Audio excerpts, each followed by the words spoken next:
તો દેવું બહુ દોયલું છે, વાતું કરવી તો બહુ હેલી છે. કહેણી મિશ્રી ખાંડ હે. વાતું કરી અહીં અમે બેઠે બેઠે તો મુક્તિ સુધીની વાતો કરી શકીએ, પણ જીવન જીવવું બહુ અઘરું છે. કહેણી મિશ્રી ખાંડ હે, બોલવું ખાંડ જેવું ગલું છે. રહેણી તાતા લો, જીવવું તરવાની ધાર ઉપર બરોબર છે. વાતું થાય તમારા સુતારિયામાં, ફોટમાં, ગમે એ ગામમાં તમે જુઓ ને તો રાતે વ્યારું કરીને ડાયરો ચોકમાં આવતો આવે, આદિકાળથી આવે. અમારા ગામમાં આવતો, ગામના પાદરમાં આદિકાળથી એક ડાયરો બેઠો જોઈ લ્યો. તમે જોજો આ કોની મોટર નીકળી, કેટલી વાર નીકળી, ક્યાં ગઈ, બધી નોંધ એની પાસે હોય. આરટીઓ પાસે ન હોય એટલી એની પાસે હોય. એ આદિકાળથી આવેલું આવે છે, આજકાલનું નથી.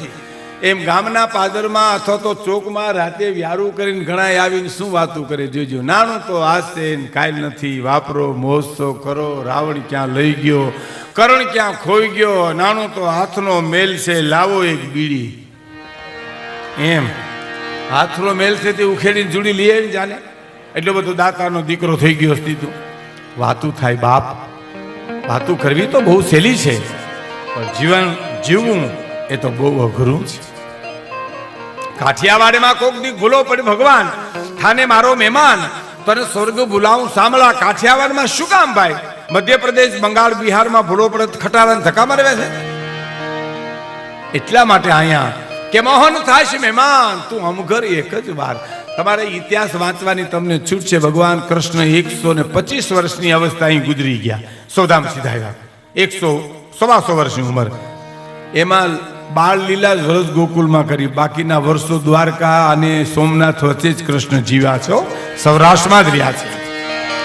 હા, તમારી આયુષ્યના ગણિત છે. ઇતિહાસ બહાર પડ્યો છે કે એમાં મોટે ભાગે ભગવાન ઉત્તરાર્ધ અવસ્થાએ એને સૌરાષ્ટ્રમાં રહ્યા છે. સૌરાષ્ટ્રની ધરતી જેવી છે સાહેબ. આપણે સૌરાષ્ટ્ર મારીને આપણે વખાણ કરીએ એટલું નથી. નકર એક જણો પોતાનો અંગૂઠો ધોઈને પોતે પીતો હતો ને સરનામત લેતો હતો ને એમાં કોકે કીધું આમ કા કે મારું માતમ વધારું છું. માતમ એમ ન વધે, કોક ધોઈને પીએ તો વધે. આપણા અંગૂઠા ધોઈને પીએ. આ તો ઇતિહાસ એમ કે છે કે સૌરાષ્ટ્રની ધરતી એવી છે કે મોહન થાય મહેમાન અમુકર એક જ વાર તો જવને રાતી જુવાર તને સ્નેહે જમાડું સામે.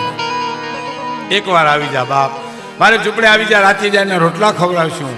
અને રાતી જાયના રોટલા તેથી અમારા ઘરમાં નહીં હોય તેથી અમે અમારા પેટના દીકરા ખાંડીને ખવડાવશું. પણ એકવાર આવી તો ખરો ભલા માણસ, એકવાર ભૂલો તો પડી જા. અને આપણે ત્યાં પ્રસંગો છે એવા સાહેબ દેવું.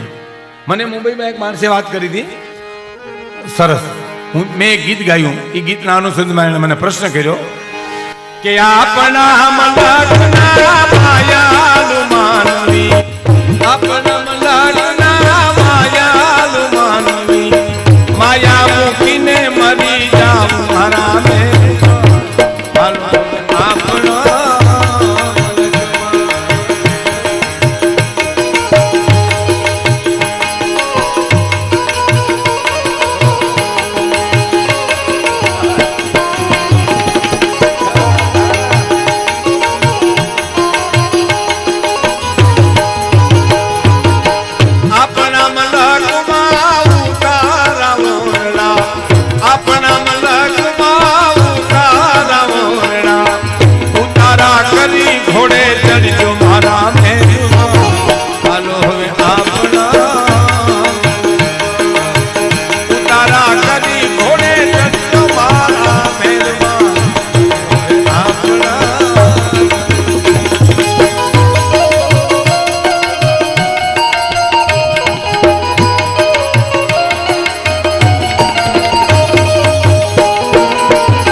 તમારા સૌરાષ્ટ્રના લોકગીતોમાં લોજિંગ બોર્ડિંગ બહુ આવે. મને કે ઉતારા ઓરડા, મેળીના મોન ને ભોજન લાડવા ને એવું કેમ મને કે બહુ આવ્યા કરે. ઘણા પ્રશ્નો અમને બહુ કરો. મને એક જણે સરસ પ્રશ્ન કર્યો હતો મુંબઈમાં. મને કે તમારા સૌરાષ્ટ્રમાં જગ્યાઓ બહુ છે. આ જગ્યાઓ એટલે શું? વીરપુરની જગ્યા એટલે શું? સતાધારની જગ્યા એટલે શું? સુતારિયાની જગ્યા એટલે શું? ચલાળાની જગ્યા એટલે શું? પરબની જગ્યા એટલે શું? જગ્યા એટલે શું? મેં કીધું મને બહુ જાજી ખબર નથી, પણ કોઈને ક્યાંય જગ્યા ન મળે એને જગ્યા મળે એ જગ્યાઓ છે અમારી. કોઈને ક્યાંય જગ્યા મળે, માવતર પોતાના વ્યાને મૂકી આવે એને અમારા સંતો જોલીએ નાખી એને જગ્યા મળી આવે. આ સાધુઓનો દેશ છે, લખવું ત્યાં લખી લેજો મિત્રો. આ ભક્તોનો દેશ છે. આ દેશ ભૌતિક સુખને પૂજનારો દેશ નથી. આ દેશ રાજા રજવાડાને પૂજનારો આ દેશ નથી. આ દેશ તો રાજા રજવાડાને ઠોકર મારી નીકળી જાય એવી ગોપીચંદ ભરતરી અને બુદ્ધને પૂજનારો દેશ છે. દેશ સંપત્તિવાનને પૂજનારો દેશ નથી. આ રૂપિયા છે ને, ડોંગરેજ મહારાજ એમ કહેતા સગવડતા આપે, શાંતિ નો આપે. શાંતિ કઈ આપ્યા? એને તમે હારે રસ્તે વપરાવ તો શાંતિ આપી લ્યો. આ માયાને તમે કોકના આહુડા લઈ નાખો. આ પૈસાથી કોઈનું કન્યાદાન દઈ દો. આ પૈસાથી તમે કોઈની ફી ભરી દો. આ પૈસાથી કોઈ ગરીબની દવા કરી દો તો તમને શાંતિ મળે. શું છે ભાઈ?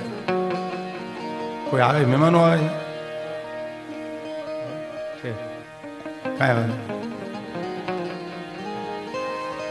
બાકી પૈસા શાંતિ ના આપે. આ ડોંગરેજ બાપાના શબ્દો, મારા શબ્દો નથી. રૂપિયા તમને સગવડતા આપે, શાંતિ ના આપી શકે. હું તમને દાખલો આપું. રૂપિયાથી તમે એર કન્ડિશન રૂમ કરી શકો, પણ નીંદર ક્યાં લેવા જાવી કહેવો મને તમે? આવે રૂપિયાથી આવે. જામ ખંભાળિયા કહેવાય કે આલ્યો આ 5000 ને 3 મણ નીંદર દિયો અને બીજી 2 મણ મારા બાપુજી નોખી દેજો. હાવ કે અમે આવ્યા પછી એને મૂળ આવતી જ નથી. ના ના, રૂપિયાથી નીંદર ન મળે, રૂપિયાથી સંસ્કાર ન મળે, રૂપિયાથી બુદ્ધિ પણ ન મળે સાહેબ. આ રૂપિયાથી જો બુદ્ધિ ખરીદાતી હોય તો આ કરોડપતિના જે ઊભા વાહડા રખડે હાવ નરાતા રખે એમને. ના ના ના સાહેબ, આ સગવડતા આપે પણ એને સદરસ્તે જો વાપરો તો તમને શાંતિ આપે સાહેબ. સંપત્તિ સર્વસ્વ નથી. સંપત્તિ જીવનનું માધ્યમ છે સાહેબ. તમને ભગવાને આપ્યું હોય તો તમે આપો, જેને આપો દેવાય એને દઈ દો સાહેબ. હું તમને એક દુહો કહું કે નીર બઢે જો નાવ મેં, તમે વાણમાં બેઠા હો, બેટ દ્વારકા જાતો હો તો નીર બઢે જો નાવ મેં અને ઘરમાં બાઢે દામ. વાણમાં પાણી વધે અને ઘરમાં પૈસો વધે તો દોનો હાથ ઉલેસી ઓહી સજનરા કામ લ્યો. એ બે હાથે ઉલેસી નાખવું જોઈએ. રૂપિયાને આમ હારા કામે ઉલેસવા જોઈએ ને, પાણી ઉલેસો ન કરો. વાણે બુડાડે ને રૂપિયા બુડાડે. હા, એ કાંઈ તારે નહીં. એ તો તમે ઉલેસો ને કોકના આહુડા લઈ નાખો તો એ બહુ મોટી વાત. મારો કહેવાનો અર્થ, મને એ માણસે પ્રશ્ન પૂછ્યો કે તમારે, એટલે મેં કીધું ભાઈ લોજિંગ બોર્ડિંગ અમારે એટલા માટે આવે કે અમારે ખવડાવવાની વાતો બહુ આવે. આવી આપણે એને ખવડાવવાની વાતો હરી ટુકડો ની હરી ટુકડો. હવે આપણે શું છે, મને કેવું ઉત્સવો કરું છું ને ભીખુદાનભાઈ, એની પાછળ એક જ હેતુ છે. મારે કોઈ મારી વાહ કરાવવી નથી, મારે કોઈ એવી નામના મેળવવી નથી, પણ હું ઉત્સવ કરું તો માણસો આવે, માણસો આવે તો હું ટુકડો ખવડાવી શકું. ન કરી એમને થોડા કોઈ ખાવા આવે છે. માણસો હરિયાળ કરવા આવે એટલા ખાતર તો અને આપણા ઉત્સવની પરંપરા જ એ છે કે જેમ તમે ઉત્સવો કરો એટલે માણસો આવે ને તમે હરિહર કરાવો. કારણ કે ત્યાં એક જ સંતોષ છે, હરિહરમાં સંતોષ છે. બાકી આમાં ક્યાં સંતોષ છે? તમે ગમે એટલા હોય તો શું ફેર પડે છે?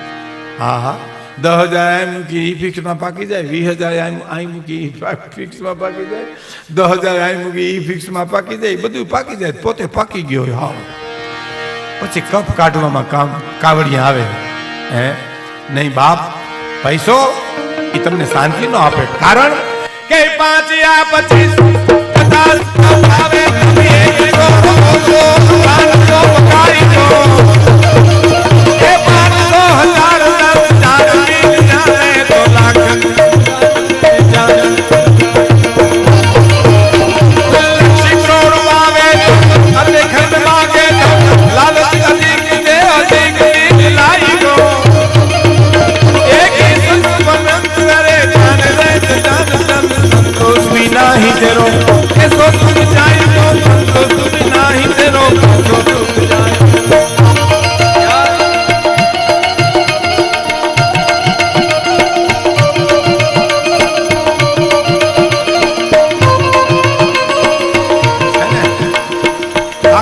ખોડિયાર આવ્યો એવી લાગે ને.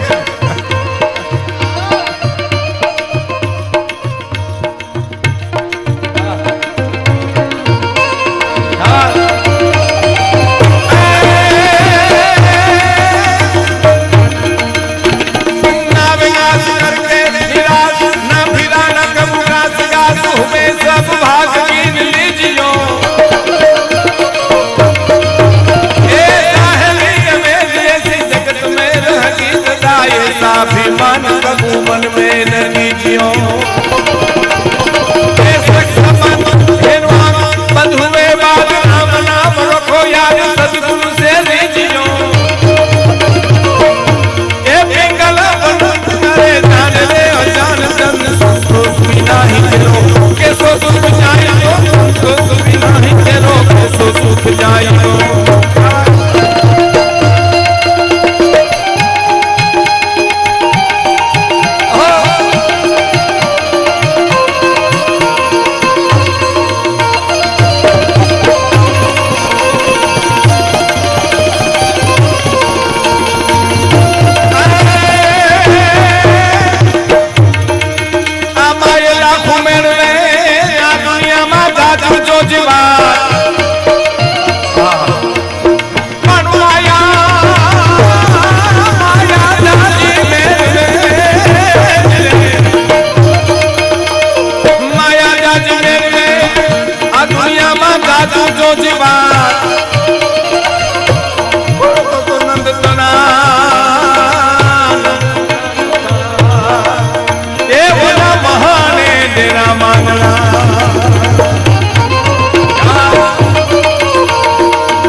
भावे तब 100 और 200 और 500 मंगाए गो 500 1000 10,000 मिल जावे तो लाखन की बात में ध्यान जो लगाए क्या बात अरे मैं कીધું ભાઈ અમારને ખવરાવાની વાત બહુ આવે આપણે ટુકડો ખવરાવાની વાત બોલાવે જમીન જાવ બસ એ આપણો સોરસનો આપણી તાસીર છે જેને કહીએ ને આપણે બીજા પ્રદેશની આપણે કોઈ ટીકા નથી કરતા પણ અમદાવાદના સ્ટેશનમાં અડધી રાતે ટ્રેન આવી ને એક જણો નીંદરમાંથી ઉઠીને સ્ટેશનમાં એક ભાઈને પૂછ્યું કે આ ક્યું સ્ટેશન આવ્યું તો 10 રૂપિયા દિયો તો કહું કે તો અમદાવાદ આવી ગયું ઉતરો ઉતરો ઉતરો ઉતરો આ અમદાવાદ જ હોય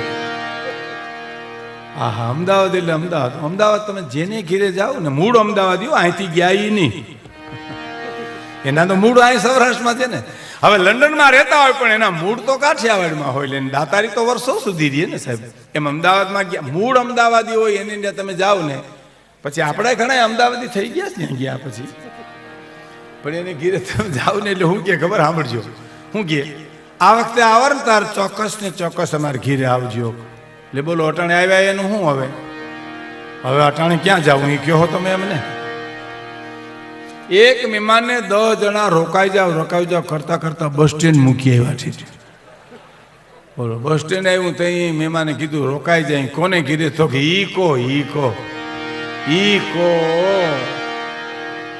એની ભાષા જેવી હોય છે અમારી ભાષા ઉપર તો આખો જીવનનો વ્યવહાર છે સરસની બારાડીની કચ્છની હાલારની તમને ભાષા ક્યાં એવી મીઠી મળે નહીં આ જીભ છે ને તોતડી હોય ને તોતડી તો એ કુદરતે આપણે જે કાંઈ બક્ષિસ આપી ઈ પણ તોસડી હોય ને તો હાડકાં ભગાવી નાખે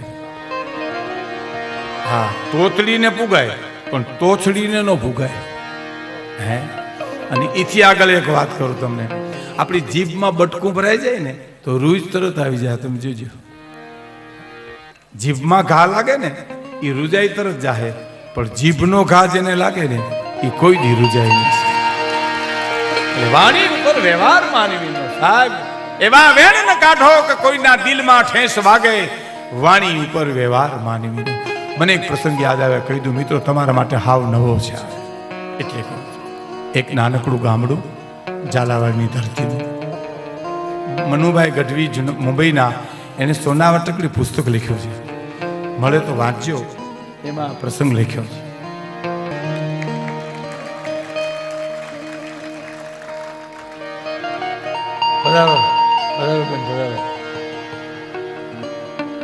છે જે પરિવારનું જામનગર અને હાલારમાં બહુ મોટું નામ છે, એમના દીકરી પૂનમબેન માડમ એવા છે.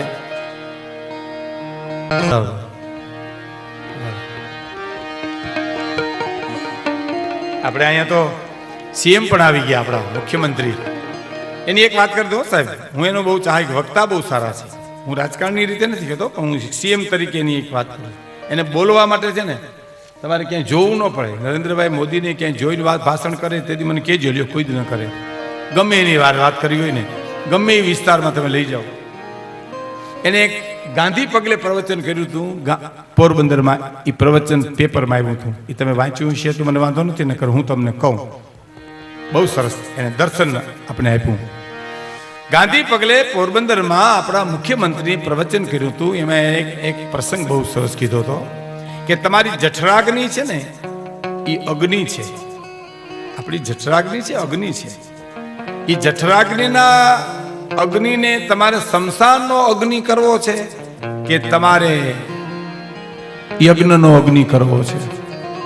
એટલે શાકાહારી માંસાહારી ઉપર બોલતા હતા, નોનવેજ ને વેજીટેરિયન બોલે માણસ. જો એને તમારે શમશાનનો યજ્ઞ કરવો હોય તો તમે માંસાહારી થાયજો, નોનવેજ ખાઈજો, કારણ કે શમશાનમાં માંસ જ બળતું હોય. પણ જો યજ્ઞનો અગ્નિ કરવો હોય તો તમારે શાકાહારી થવું જોઈએ, તમારે ફ્રૂટ ખાવું જોઈએ, તમારે શાકભાજી ખાવી. આ સરસ દર્શન છે સાહેબ. મેં પરમ પૂજ્ય મોરારી બાપુને વાત કરી તો બાપુ બહુ ખુશ થઈ ગયા. મને કે ભીખુદાન આ નવું દર્શન છે, નવી વાત આખી છે સાહેબ. કે આ જઠરાગ્નિ અગ્નિ છે, આ અગ્નિને તમારે શમશાનનો અગ્નિ બનાવવો છે કે યજ્ઞનો અગ્નિ બનાવવો છે, એ તમારા મારા હાથની વાત છે સાહેબ. તો શમશાનનો અગ્નિ બનાવવો હોય તો માંસાહારી થાયજો, અને યજ્ઞનો અગ્નિ બનાવવો હોય તો તમારે શાકાહારી થવું જોઈએ. એટલે હું આપણે બેન પધારી પહેલા હું એક વાત કરતો હતો. સોનાબા ટકડી પુસ્તકમાં આ પ્રસંગ લખ્યો છે, એટલે મારે તમને કહેવું છે કે વેણમાં ઘા લાગ્યા હોય તો રૂજાઈ જાય, પણ વેણના ઘા, જીભના ઘા જેને લાગ્યા એ કોઈ દી રૂજાણા નથી. એની એક વાત મારે તમને કરવી છે, એક જૂની વાત, એક નવી વાત. એક માણસે સાવજની મિત્રતા કરી હતી સાહેબ. તમને નહીં માનવામાં, તમને એમ લાગશે કે આ ગપ્પો છે. ગપ્પો નથી, હકીકત છે. સાવજની મિત્રતા, બોલો, આપણા સૌરાષ્ટ્રમાં, ગીરમાં. આ તો પ્રાચીન વાત મેઘાણીએ લખી છે, પણ મેં બાણેજની માલિપા સરસ્વતીદાસ બાપુને જોયા છે. અને એને જોનારા માણસો હાવજને ઓઠી કરીને આમ બેઠા હોય, આમ હાવજ બેઠા હોય, પોતે આમ બેઠા હોય, એવા ચિત્રો જોયા છે માણસો. અને સરસ્વતીદાસ બાપુને કોકે પ્રશ્ન પૂછ્યો તો તમે આને મંત્ર સાધનાથી આને વશ કર્યો છે? તો કે ના. તો આને યોગથી કઈ વશ કર્યો છે? તો કે ના. કે તો તમારી પાસે કેમ આ કઈ બોલતો નથી? અને ત્યારે સરસ્વતીદાસ બાપુ એમ કીધું હતું કે હું જ્યારે બાણેજમાં આવ્યો, એનું શરીર પંજાબનું હતું. હું જ્યારે બાણેજમાં આવ્યો, થોડોક ટાઈમ રહ્યો અહીંયા બાણ ગંગા પાસે, ત્યારે એને પગમાં કાંટો લાગ્યો હતો. હાવજને પગ પાક્યો હતો, એટલે હાલી ચાલી નહોતો શકતો. આ વાત મને બહુ, એને મોટેથી મેં સાંભળી લીધું, તમને કહું છું સાહેબ. પછી મને વનસ્પતિનું થોડુંક જ્ઞાન હતું, વૈદનું, કે આટલી આટલી વનસ્પતિ તમે વાટીને લગાડો પાક મટી જાય. એટલે વનસ્પતિ હું ગોતી આવ્યો. એ બધા પાંદડા ભેળા કરી અને ઘૂંટી ઘૂંટીને એ થેપલી બનાવી અને એ એક કપડામાં લઈ અને હાવજ બેઠો તો ત્યાં હું ગયો. એ બોલ્યો નહીં મને કે ભાઈ, એને ખબર પડી ગઈ કે આ મારી સારવાર કરવા આવે છે. હવે આ તમને વાત ખોટી લાગતી હોય ને તો તમારા આજુબાજુ ગામમાં તમારે કાલ સવારે ગમે ત્યારે કૂતરી વ્યાણી હોય અને એને તમે શીરો ખવડાવવા જાઓ ને તો એ કરડશે નહીં. તમને ખબર પડે કે આ મને મદદ કરવા આવે છે. આ બાકી તમને નીકળવા ન દે. કૂતરી વ્યાણી હોય ત્યાંથી એના બચ્ચા હોય ત્યાંથી તમને નીકળવા ન દે. બેસી જાઓ ભાઈ, બધા જગ્યા પર પધારો, પધારો, પધારો. વાહ. બાકી તમે એને માનપો કે શીરો લઈને ખવડાવવા જાઓ તો બોલશે નહીં, પૂછડી પટપટ. એને અસ્તિત્વની વ્યવસ્થા છે સાહેબ. આ વાત આખી જુદી છે. અસ્તિત્વ ખબર પડે, એને ખબર પડી જાય કે આ મને ખવડાવે. એ હાવજને ખબર પડી કે આ મને મદદ કરવા આવે છે, એટલે બોલ્યો નહીં. એટલે મેં એ થેપલી મારી, પાટો વીટી દીધો. 3 દિવસ પછી પાછી નવી થેપલી વાટી. પગ રૂજાઈ ગયો. રૂજાઈ ગયો એટલું નહીં, હાવજ ઈ ગણ ભૂલતો નથી, મને કાંઈ કહેતો નથી, મારો મિત્ર બની ગયો છે. એટલે હિંસક પ્રાણીની ત્રાડ હશે તો અહિંસક શસ્ત્ર ઉપાડીશું હું, વિટળાશે વન વનના પશુઓ એવી વાલની વેણુ વગાડીશું. હિંસક પ્રાણી પણ વશ થઈ જાય. હો, આપણી પાસે પ્રેમનો પૂજ હોવો જોઈએ, આપણી પાસે પ્રેમ જોઈએ એટલો. એટલે એક મિત્ર હાવજ મિત્ર હતો એનો, જ્યાં જઈને હાવજ ભેરો ને ભેરો. અમે ઘણી વાત લખી છે સાહેબ. એમાં એક દિવસ પોતે ખાટલા પર બેઠો હતો ને બાજુમાં હાવજ બેઠો હતો. એમાં 5 મહેમાન આવ્યા. એ મહેમાન આવ્યા ને ડેલીમાં પગ મૂક્યો. એ પગ મૂકતાની માલિપા આમ હાવજ જોયો અને ખેખટિયા ભાગ્યા. એ પગરખા અડધાના પડ્યા રહ્યા, અડધાની પગની રગુ નોકરી થઈ ગઈ, અડધાની પગની ખોટું મટી ગઈ, અડધા. એટલે મહેમાન તો ભાગી ગયા ને એમાં 2-3 જણા છુપાઈ ગયા. કઠણ કાળજાવાર હતા ને એમ થયું હાવજ આને ખાટલામાં બેઠો, આ રહસ્ય શું છે? એટલે પૂછ્યું. શું પૂછ્યું? કે અહીંયા વયા આવો, ડરોમાં તમારે. પણ કે હાવજ બેઠો, કેમ આવું? તો કઈ તો પાળેલો કૂતરો છે મારો, ડરોમાં ડરવાની જરૂર નથી. એ પાળેલો કૂતરો ગરદણી બોલ્યો. મહેમાન આવ્યા પણ હાવજને ઘૂમરી લાગી ગઈ ભાઈઓ, ખટકો લાગી ગયો કે મને આને કૂતરો કીધો. આટલું મેં એનું રક્ષણ કર્યું, જતન કર્યું, મારી ખાનદાનીથી એની સાથે રહ્યો, અને આ મને કૂતરો કીધો. એને એમ ન કીધું કે મારો ભાઈ છે તમે વયા આવો, મારો મિત્ર છે તમે વયા આવો, તમને કાંઈ નહીં કે. પણ જાતવાન જનાવર ને ગમ ખાના ચીજ બળી હે એમ કરી અને બોલ્યો નહીં કાંઈ. ખટકો લાગી ગયો એ માણસને. જાતવાન જનાવર પણ કાંઈ બોલ્યું નહીં. પણ મહેમાન વયા ગયા પછી એને એટલું કીધું કે ભલા માણસ, તે મને કૂતરો કીધો, તે મને એમ ન કીધું હું તારો ભાઈ છું, હું તારો મિત્ર છું. પણ હવે એમ કહે મને કુવાડો માર કે લોહી નીકળી જાય, નહીતર હું ગાંડો થઈને હાવજ કે મરી જઈશ. આ મેઘાણીનો પ્રસંગ લખેલો છે. કારણ હાવજ બોલે નહીં, પથ્થર બોલે નહીં, પણ કવિઓ બોલાવે છે. કારણ કે અસ્તિત્વની વ્યવસ્થા છે, વાત કરવા માટે રૂપક બાંધવું પડે. મને કુવાડો માર, લોહી નીકળી જાય. કુવાડો માર્યો, લોહી નીકળી ગયું. પૂછડાનો ઝંડો લઈને ઘે કરતો જંગલમાં વયો ગયો. અને 5 વર્ષના વાણા વાયા ને પાછો આવી ડેલી આમ આવીને ઉભો એટલે ગરદની જોઈ ગયો. હા આવ્યો પાછો, હવે આ મારી નાખશે. એટલે ધ્રુજવા મીડો ગરદની. એટલે હાવજે શું કીધું? ધ્રુજમાં ભલા માણસ, ધ્રુજવાની કોઈ જરૂર નથી. પણ તને હું એક વાત કરવા આવ્યો છું. શું? કે તે જે મને કુવાડાનો ઘા માર્યો હતો એ રૂજાઈ ગયું કે નહીં? જો જઈ જરા. જોયું? હા, ભીંગડા મરી ગયા, રૂજ આવી ગઈ. તો હા, હવે સાંભળી લે. કવિ દો લખે છે.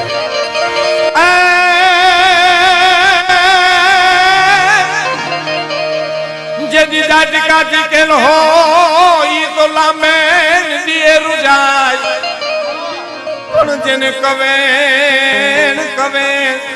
કીધા હોય એના ભીંગલ વળે નહીં ભાણના. પણ જેને કવે કીધા હોય અરે રે એના ભીંગલ વળે. જ્યાં જીકેલ હોય એ તો કોક દી લાંબે દીએ રૂજાય, પણ જેને કવેણ કીધા હોય કોઈ દી એના ભીંગળ ન વળે ભાણના. એનો એ પુસ્તકમાં એક પ્રસંગ રાજ સીતાપુરનો, ઝાલાવાડનો છે. એ સાંભળ્યો છે સાહેબ.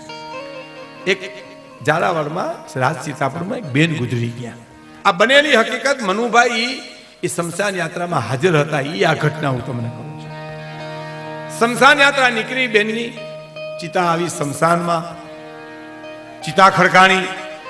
ગુજરી ગયેલા બેન હતા એને ચિતા પર રાખીને અગ્નિ પ્રગટાવ્યો. અગ્નિ જેમ જેમ મીંડું બળવા એમ એની કાયા બળવા માંડી. પણ લેખક એમાં લખે છે કે છેલ્લે એટલો જે માંસનો લોચો હતો ને એ હલકતો નહોતો. તલ નાખે, ઘી નાખે, અનેક વાના કરે તો હળગે નહીં. પછી એમાં એક પુરુષ ઉભો થયો. દાગુ આવ્યા હતા ને, એમાંથી એક ભાઈ હતા. એ ઊભા થયા. ઊભા થઈને આવ્યા કે ભાઈ હવે ખાસ રહેવા દો, એ નહીં હળગે. એ નહીં હળગે, મૂકી દો. હવે તલ ને ઘી મૂકી દો. બીજા દાગુએ કીધું તમને કેમ ખબર છે એ નહીં હળગે? તો કે મને એ ખબર છે કે આ બેન છે ને એને મને જીભનો માનેલ ભાઈ ગણ્યો હતો. એકવાર એની સાસુએ એને મેણું માર્યું ને કે તું તો નભાઈ છો, એ નભાઈનું મેણું એને આ ગાંઠ વરી ગઈ છે. એ લોચો તમે ગમે એટલું તલ નાખશો ને તોય નહીં સળગે છે. જેને કવેણ કીધા હોય એના કોઈ દી ભીગલ વળે નહીં. તો આપણા સૌરાષ્ટ્રમાં દેવાની પ્રથા છે, આપણા સૌરાષ્ટ્રમાં ખવડાવવાની પ્રથા છે, આપણા સૌરાષ્ટ્રમાં આપવાની પ્રથા છે. એ આપણી પરંપરા છે. અને પરંપરા એવી હોય મિત્રો, લખી લ્યો, સંસ્કારને આવતા પેઢિયું લાગે અને સંસ્કારને જાતા પેઢિયું લાગે. સંસ્કારો એવી ચીજ નથી કે રાતોરાત આવીને રાતોરાત વહી જાય. રૂપિયા બને, લોટરીની ટિકિટ લાગી જાય તો રાતોરાત કરોડપતિ થઈ જાય, બીજે દી શેર બજારમાં ડૂબી જાય તો રોડપતિ પણ થઈ જાય. પણ સંસ્કારનું એવું નથી સાહેબ. સંસ્કાર તો મારી અને તમારી મૂડી.